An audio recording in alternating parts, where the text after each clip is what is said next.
আমরা প্রথমত বুঝে নিই ফিউচার কন্টিনিউয়াস টেন্স বলতে আমরা কি বুঝি। ভবিষ্যতে কোনো কাজ চলতে থাকবে অর্থ যদি বোঝানো হয় সেটা কি হবে? Future continuous tense. For example আমি লিখতে থাকবো, আমি ঘুমাতে থাকবো, সে পড়তে থাকবে।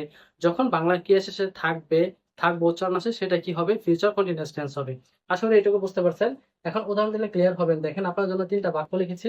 এই ৩ টা বাক্যের মাধ্যমে ফিউচার কন্টিনিউয়াস টেন্সটা ক্লিয়ার করব। একটা জিনিস লক্ষ্য করেন দেখেন, সে একটি চিঠি লিখতে থাকবে, আমি বইটি পড়তে থাকবো, তাকে ঘুমাতে থাকবে। এখানে দেখেন বাংলা ক্রিয়া শেষে থাকবে, থাকবো অর্থ আছে সেটা কি হবে? ফিউচার কন্টিনিউয়াস টেন্স হবে। তবে এই ৩ টা সেন্টেন্স মেক করার আগে আমাদের একটা টাক্সা জানতে হবে, সেই টাক্সাটা একটু লক্ষ্য করেন। তো দেখেন subject shall be, will be, ভার্বের সাথে আইএনজি দেন অবজেক্ট। আমাদের এটা হলো কি মেইন টাস্ক। এই টাস্কটা দ্বারা আমরা কি করব? সেন্টেন্সটা মেক করব। এখন একটা জিনিস লক্ষ্য করেন, এখানে অক্সিলারি ভার্ব আছে দুইটা, একটা উইল বি, একটা শেল বি। আমরা কখন কোন সাবজেক্টের ক্ষেত্রে ইউজ করব? উইল বি আমরা যে কোনো সাবজেক্টের ক্ষেত্রে ইউজ করতে পারবো, আর শেল বি শুধু ব্যবহার করব আই আর ওয়ে এর ক্ষেত্রে। আসলে এটুকু বুঝতে পারছেন? এখন আপনাদেরকে সেন্টেন্স মেক করে দেখাবো, তাহলে আপনারা ক্লিয়ার হবেন। তো দেখেন, সে একটি চিঠি লিখতে থাকবে। আমরা কি এই সেন্টেন্সটা কি করব? এই টাস্কটা দ্বারা কি মেক করব। দেখেন এটা লক্ষ্য করেন, প্রথমত আমাদেরকে সাবজেক্ট বসাইতে হবে হি। সের ইংলিশ কি? হি। এর সাথে আমরা কি ইউজ করব? Will be. কারণ কি? হি একটা থার্ড পারসন সিঙ্গুলার। তারপর আমাদের কি ইউজ করতে হবে?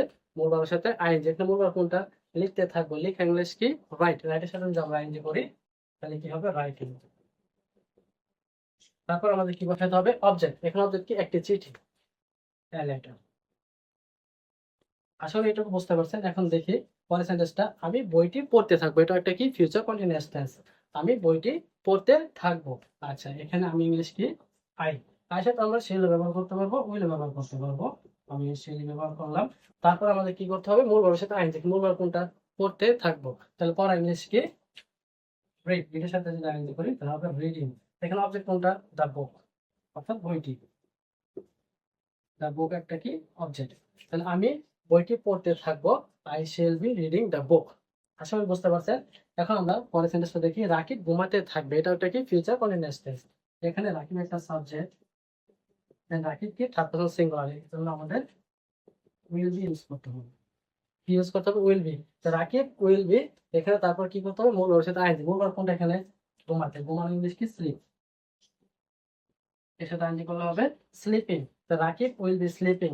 রাকিব ঘুমাতে থাকবে। এখানে অবজেক্ট নাই, এজন্য আমি অবজেক্ট দেই নাই। যদি থাকে তো অবশ্যই দিবেন। Rakib will be sleeping. Rakib ঘুমাতে থাকবে। এভাবে আপনারা এই টাস্কটা দ্বারা এই ফিউচার কন্টিনিউয়াস টেন্সের সেন্টেন্সগুলো মেক করতে পারবেন।